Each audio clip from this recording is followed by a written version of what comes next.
Kaliit na mga tao yan, tapos patulan mo pa talaga, congressman ka, naunsa man mo. Kaya demokrasy man freedom of speech. Kung nasaktan kayo, huwag kayo pumasok na sa politika. Okay, kayo nga, dami nyo sinasabi, wala man kami nagreklamo. Pero kami may sabihin sa inyo, iiyak ka agad kayo. Klase mga tao kayo. Actually, you are irrelevant. You have your own district to attend to. Yung mga allegations nyo sa mga tao na ito, it should end there. Huwag nyo na ipatawag doon sa Congress. Kasi may allegation naman kaya kayo. And then let the people decide kung may makikinig sa inyo. Sa ginagawa nyo kasi, pinakita nyo lang na nakikinig talaga yung mga tao sa kanila because they're saying something of significance. Kaya kayo, maghanap kayo ng paraan para pakinggan kayo ng tao. Hindi talaga yung pakinggan kasi there are, recorded footage of you doon sa panahon ni PRD. Iba yung statement mo. Ngayon, anti-drugs, anti-Duterte, pro-Duterte. Ngayon, wala ka kasing clear position. That's why people will not believe you. Wala, mga kiss-ass politicians kasi kayo. That's why. People who wants to educate people, they want to, open up a discussion. I think it's been valid ever since. Ayaw na lang kasi na hindi kayo pinapakinggan, sila pinapakinggan. Kawawa naman kayo. In a household where you curse each other? No. My parents are devout So you Catholic. did I'm the not only grow one who up cursed. in a household. I am the only one who cursed in our household. You are the only one that Yes, cursed. Yes, that is correct. Well, you know, you're a grown-up person. Sana tinuruan ko ng bata ka pa ng magulang mo. Ako tinuruan ako ng bata ng magulang ko na wag akong magmura They did, Your Kaya hindi ako Honor. nagmumura They Chair. did Dali lang, teach me. So, tinuruan They did ako teach ng me magulang that, Your ko Honor. ng bata ako wag magmura Kaya hanggang ngayon, hindi ako nagbumura They did teach me not to curse, Your Honor, but they also taught me how to be your authentic self. Ganon. Okay ka. In one of your posts, you said, ito nakakaawa ang mga pulis under BBM administration. Can you elaborate on that? What led you to the conclusion that you said that? That is a series of posts on the memorandum that is circling around saying that policemen would have to react on official PNP pages. And I think it is so unfortunate that apart from the regular duties and responsibilities of a policeman, they are being asked to do such kind of menial task. I think it's something that they do not have to do. I vehemently disagree with that kind of policy. So that's why I felt I commiserate with the policemen. You what? You commiserate? Yes, Your Honor. So when you commiserate, you can tell the policeman, police patola kayo, wala kayong kwenta. Is that how you commiserate? I never said that, Mr. Chair. Nabanggit mo yun Mga pulis, wala kayong na-solve na problema. Nabanggit mo yun. Kaya nga, gusto ko tanungin, are these statements based on any verified data? Do you have a data on that? If I know the time when I Or they are simply your posted it, personal opinion? Mr. Chair, like I mentioned earlier, so that I can intelligently identify the reaction I posted on my Facebook, ito pong I would need to kaibigan know. ko. I would need to know the Miss Ako, time when I Miss Ako. posted it, so that I would know the exact Miss Cruz. news. Miss Cruz, ito pong kaibigan ko si Congressman Akop, naging general po ng pulis to Oo. Kaya, pag you begin to generalize, pangit, hindi ba? Let That me is ask correct. our police people there, what do you think of the statement of Miss Joey Cruz? Thank you, Mr. Chair. Oo. Pulis patola ka ba? No, of course. Hindi. No. Wala Your kang Honor. kwentang pulis. Ganun ba yan? No, Mr. Oh, Chair. you tell us about that, Mr. Chair. Well, the data will probably speak for itself that the PNP has done so much. And I think that was the statement of Ms. Cruz. But the numbers will really speak for itself, Mr. Chair. Okay. Now, ito na lang, no? In your other blog, Ms. Joey, or post directed against the Quadcom, mga members tungkol sa pag-iimbestiga over vloggers spreading fake news. Itong TRICOM po namin. You dismissed them and said something along the lines of what? Sabi mo, para kayong mga bata, tan-GA nyo. Hindi ko nga masabi. Di ba? Yan ang pag pinapasweldo kayo ng sambayanang Pilipino, pinagputahan ng mga tao, including ng mga vloggers, sagutin nyo mga tanong. Do you confirm this statement? Yes, Mr. Chair. Why did you say that? Because in any rants or bashing or issues I raised in my Facebook, I never really got a response. So pakiklaro a mo nga response. yung sinabi mong pinagputahan ng mga tao. Will you please make it clear to us, anong ibig sabihin nun? Kasi hindi ko alam ibig sabihin nun eh. Yes, I will explain, Mr. Chair. Yes, please. Pinagputahan ng mga tao means pinagtrabahuhan ng manggagawang Pilipino ang nagpapatakbo ng bayang ito, ng kongresong ito. So therefore, the public officials should listen when there is a grievance being raised, petition being submitted by the people, especially when they are expressing dismay or standards not being met. Pinagputahan ng tao means pinagtrabahuhan ng matindi ng mga tao. Mr. Chair, yung mga taong nagtrabaho, tinatawag mong PUTA. No, Mr. Chair.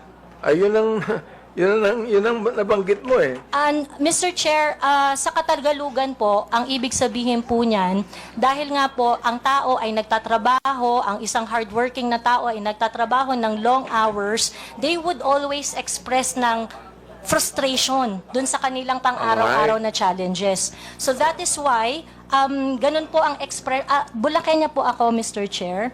I would just like to inform so that you would also have a proper context on my vernacular. Mr. Chair, marami kong kilalang Bulakenyo na hindi ganyan ng mga salita. Yeah, marami po. Marami rin po Please, ako. wag mong banggitin ang pagiging Bulakenya mo dito. But Baka it is- sabihin po ng mga Bulakenya, lahat yan, ganyan ang salita nila. I am Please, under oath, wag Mr. naman. Chair. It is like that. Mga in disente po ang mga Bulakenya. Bulakenya po ako, sir. So I can speak for my people. Isa ka, Mr. Chair, sa Bulakenya hindi disente. Now ito ha. Last question, Mr. Chair. Yes, can you wrap it up? We still have other issues.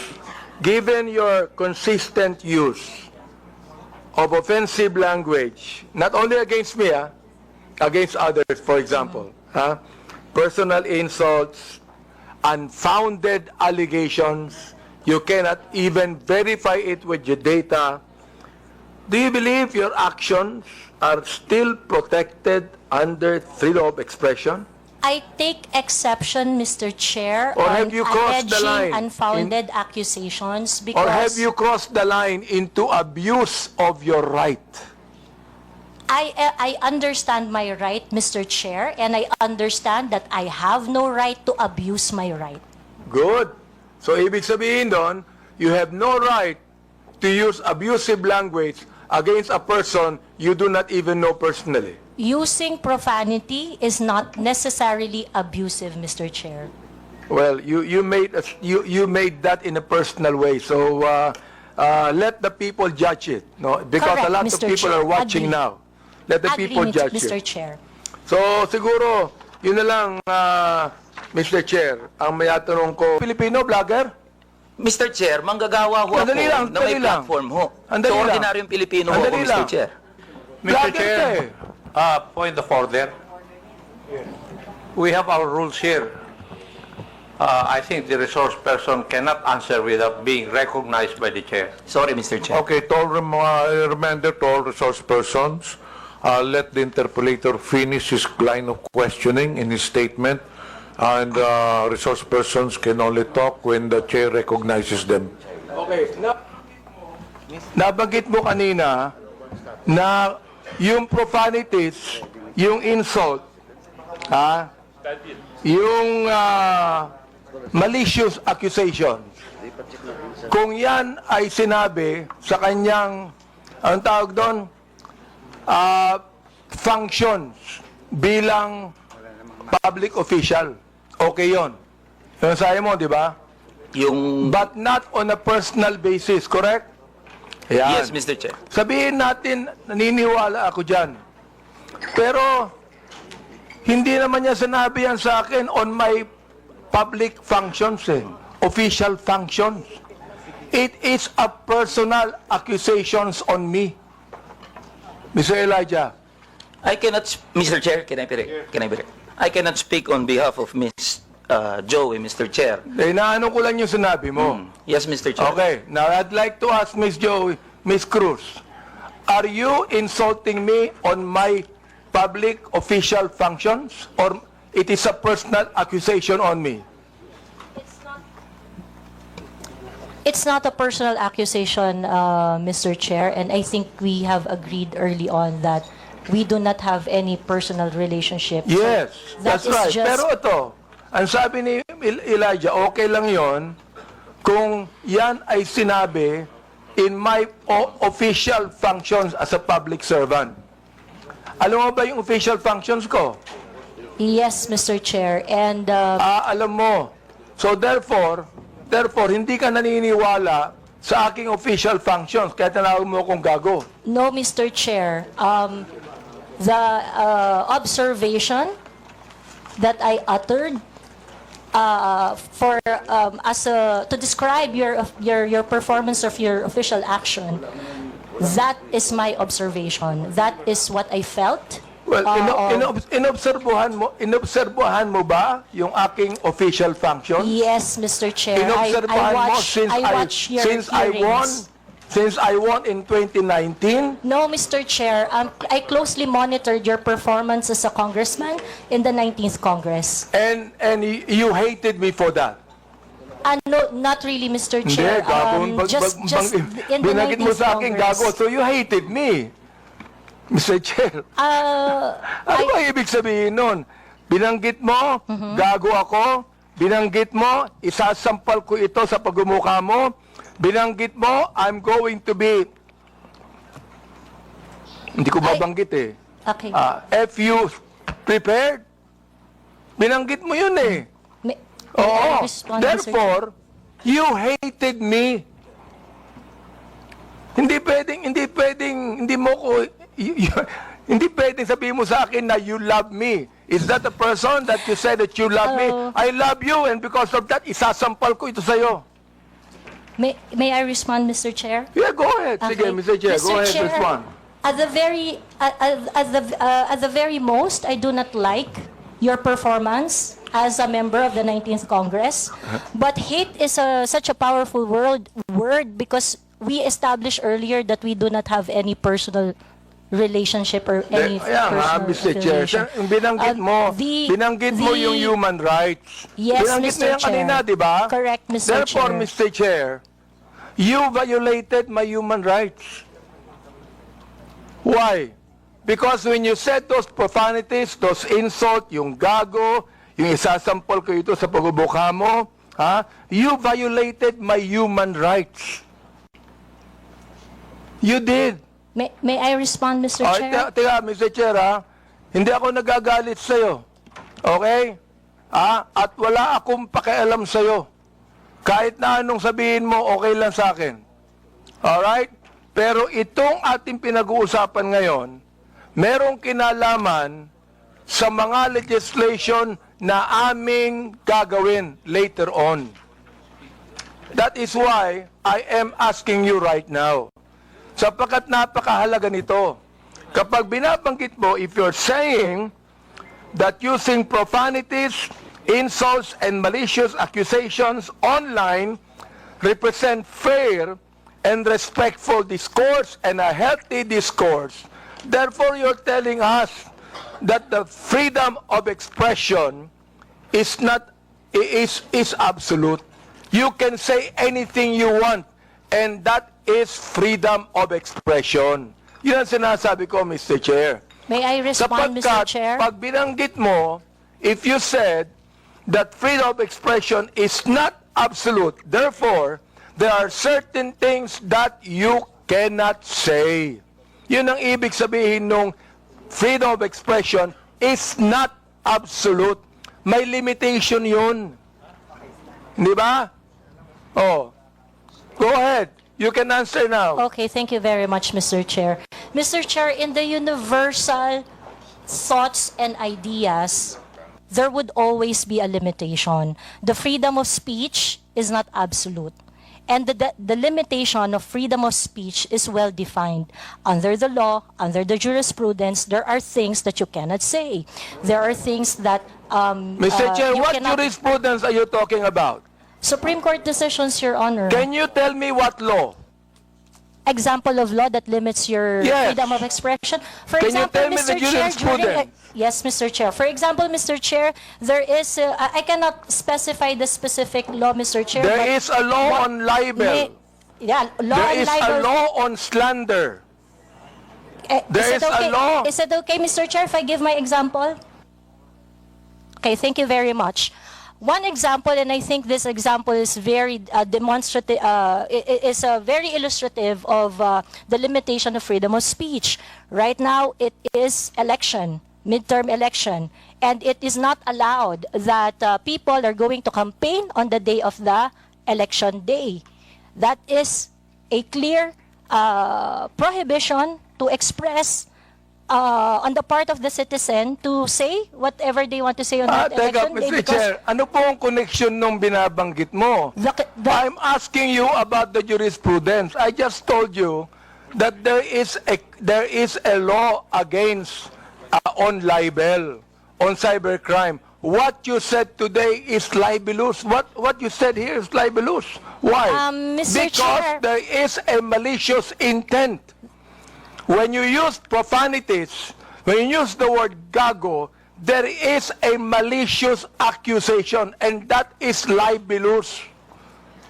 Mr. Chair, if that is your assessment of And that kind of listen, statement, you not will only have your... libelous, Mr. Chair, sandali lang ha, not only libelous, ha, that is also unjust vexation on my part. May I respond, Mr. Chair? Go ahead. Okay, Mr. Chair, if you think that you are violated by my exercise of my freedom, you would have your right and No, be no, in court Mr. Chair, so that, don't so worry. that the maliciousness of Mr. that Chair, statement don't can be worry. I'm sorted not out going in the to charge proper you in court. authority. Don't worry. I'm not going to charge you. If I charge you in court, matatalo ka eh. Pero hindi. Oo. Unjust vexation to. Alam niyo ba yon? Are you a lawyer or not? I am not a lawyer, Mr. Therefore, Chair. you should know this. The thing is this, pero wag kang mag-alala. Hindi ako magdidemanda sa'yo. Do you know why? You're not important to me. Alright?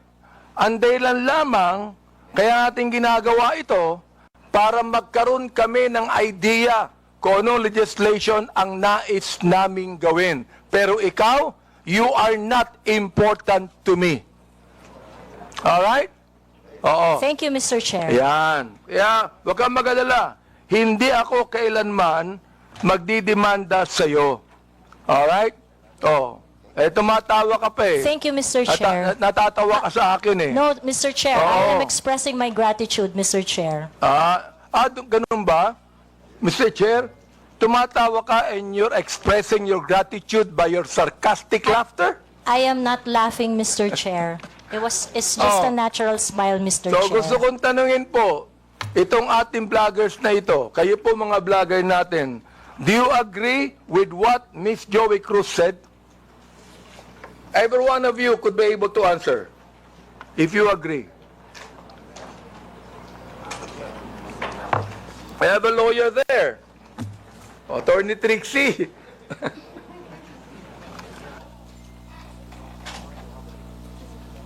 Attorney Trixie, you have the floor. Thank you, Mr. Chair. I disagree with Ms. Joey. I believe that there is, instead of a limitation on the freedom of speech, I believe that speech is either protected or not protected. Thank you very much. Those that are covered by the law, such as the law on inciting to terrorism, inciting to rebellion, and so on, are unprotected speech. And those that are not covered by any limitations by the law are protected speech. The Supreme Court has said that expressions of frustration are protected speech. And therefore, although we differ, Ms. Joey and I, on the approach to the problem, we agree on the solution. Okay, let me ask the other bloggers that we have. Each of you could be able to answer and tell me if you agree with Ms. Cruz on that. Your Honor, Mr. Chair, I am Dr. Mata. I'm a bit forgiving on those things sometimes, Mr. Chair, because sometimes people are so expressive that we tend to say things. And I could cite, Mr. Chair, your example on the last hearing. You mentioned something as well. I won't mention it now, but you said it's something, but I know it was withdrawn as well. So there's no, I'm not affected by what you said, because sometimes you're just, in your emotions, you tend to say things, which you said, TANGA, but it's okay, Your Honor. Mr. Chair, let me answer that, no? When I say TANGA, binalik ko lang sa kanya eh. Siya ang unang nagsabi. Siya ang unang nagsabi. Para bang pinukulo ka ng balisong, nasa lubo yung balisong, binalik mo sa kanya. Kaya ako binanggit. Hindi ako ang unang nagsabi. Ang unang nagsabi, yung vlogger mismo. Ibinalik ko lamang sa kanya. Oh, ngayon, ako ang masama. Samantalang yung vlogger na nagsabing tanga ang gobyerno, hindi masama.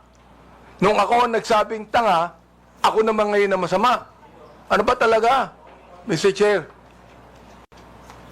Yes, thank you for your explanation on that, Mr. Chair.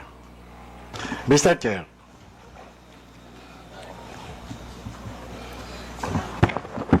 Yes, was that? Mr. Chair.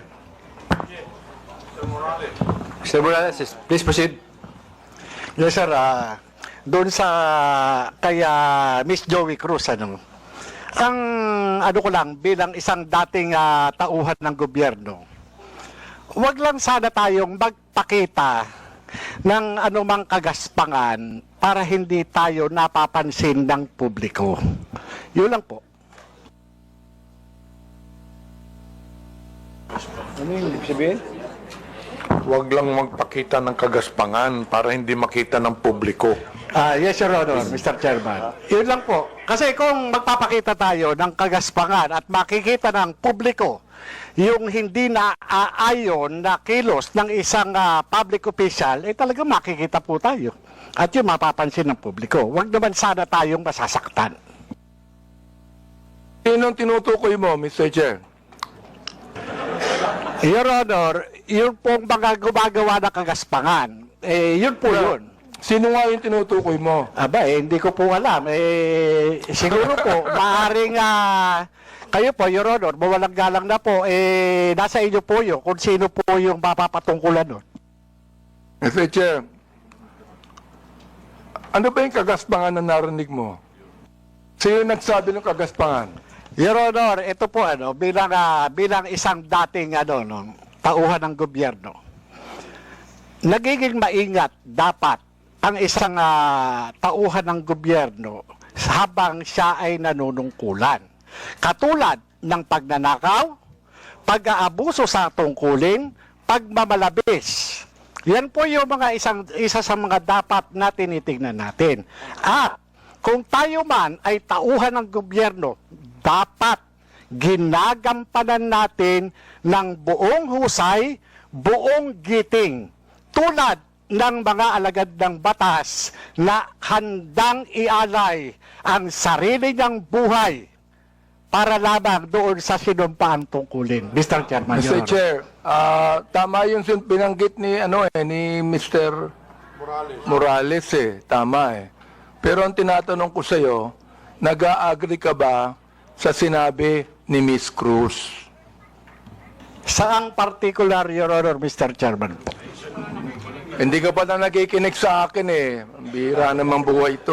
Pagpaumanhin niyo po, Your Honor, at nangati po yung aking binti, maaring hindi ko po Wala kang napansin. karapatang magsalita kung hindi mo narinig lahat ang mga sinabi. Iyon pong narinig ko. Very clear meron po akong narinig. Very clear, Mr. Chair, ang sinabi ko. Kanina, pinag-uusapan natin yung lahat ng mga binanggit ni Miss Cruz. And I'm asking you now, kayong mga vlogger, oo, mga objective naman kayo, di ba? Ano ang palagay nyo rito? Palagay nyo ba na itong malicious, ito ulitin ko para malaman mo, itong malicious, profanities, at insults, accusation na ibinigay po ni Miss Cruz, ay kasama po yan sa tinatawag nating protected discourse o kaya naman healthy discourse or freedom of expression.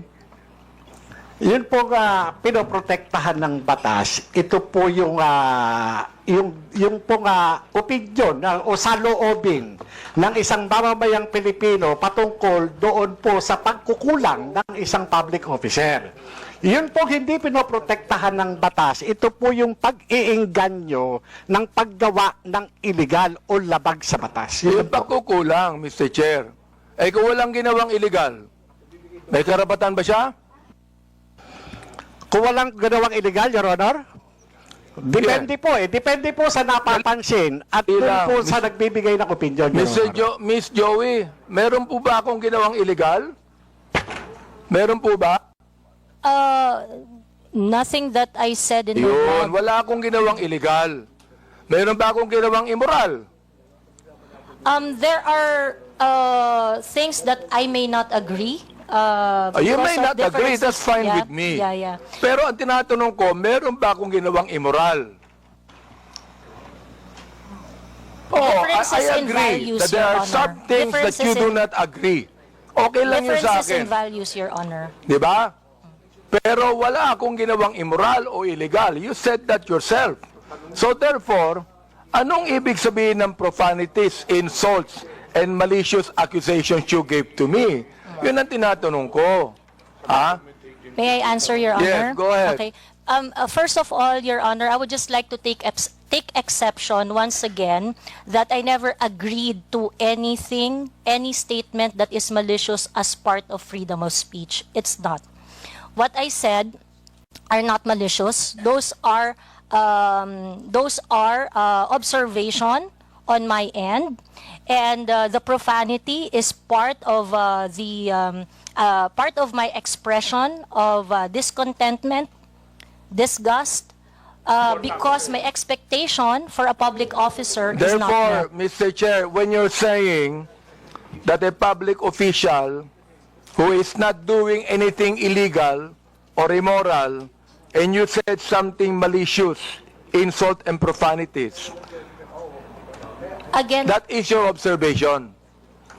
And you have the right to say that. Again, Mr. Chair, I am taking exception on the malicious statement. My statements are not malicious because my statements are always pertaining to the exercise of the public duty of the officer I am responding to. So or therefore, when you reacting said to. gago, that is not malicious. That is not malicious, Mr. Chair. Okay. That is not malicious, Yes, Mr. Chair. Oo. Pero ako, Miss Cruz, kahit kailan, hindi naman kita kilala, hindi ko alam ang ginagawa mo, wala akong karapatang tawagin kitang gago. And I respect your opinion, Mr. Chair. Not my opinion. That is my belief. I Iba yung respect your opinion, belief, Mr. iba Chair. yung belief. Okay.